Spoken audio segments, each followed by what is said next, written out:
अस्सलाम वालेकुम दोस्तों, अॼु तव्हांखे तकरार ड्रामे जी नेक्स्ट एपिसोड जी बहितरीन हिकु अपडेट ॾींदा हलूं। अचण वारी किस्त जे बारे में सुठियूं सुठियूं ॻाल्हियूं अॼु तव्हां सां शेयर कंदासीं। दोस्तों, हिन वीडियो खे आख़िर ताईं ज़रूरु ॾिसंदा। अगरि तव्हां आख़िर ताईं न ॾिसंदो तव्हांखे ही अपडेट सम्झ में न ईंदी। मुंहिंजे ख्याल में उदासी टीवी यूट्यूब चैनल खे बि सब्सक्राइब करे छॾियो त सुठी ॻाल्हि आहे।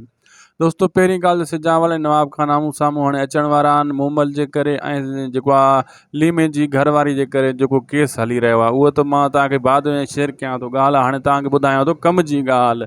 दोस्तों, पहिरीं ॻाल्हि त हाणे जेको पप्पू वारो मसइलो आहे, पप्पू इहो सिजावल जी जासूसी लाइ वेंदो, अकबर सां मिलंदो। दोस्तों, अचण वारनि किस्तनि में तव्हां यादि करे छॾियो अकबर किनो थींदो, छाजे करे अकबर खे जेको आहे हकीमज़ादी बि फसायूं वेठी आहे, शादी जे लाइ ब्लैकमेल करे थी। ऐं ॿियो त वरी पप्पू बि उन सां मिलंदो, पप्पू बि जेको आहे उन सां मिलियल हुयो अकबर सां ऐं लाला जे करे। ऐं अकबर खे इन शइ जी ख़बर न हुई। हाणे शेर अली जे चवण ते हू इहो जासूसी कंदो ऐं अॻिते हली सिजावल ख़ान खे जॾहिं ख़बर पवंदी त पोइ इन सां बि हालत थींदी, यानी अकबर सां बि।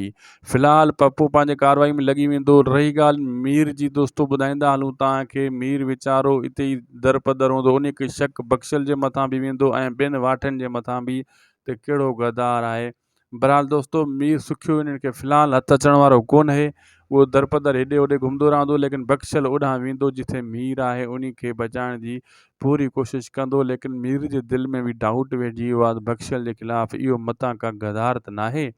ऐं अचण वारी किस्त में दोस्तों इन ॻाल्हि जो फ़ाइदो जेको आहे नवाब खान खे पवंदो ऐं नुक़सानु बि जेको आहे नवाब खान खे पवंदो।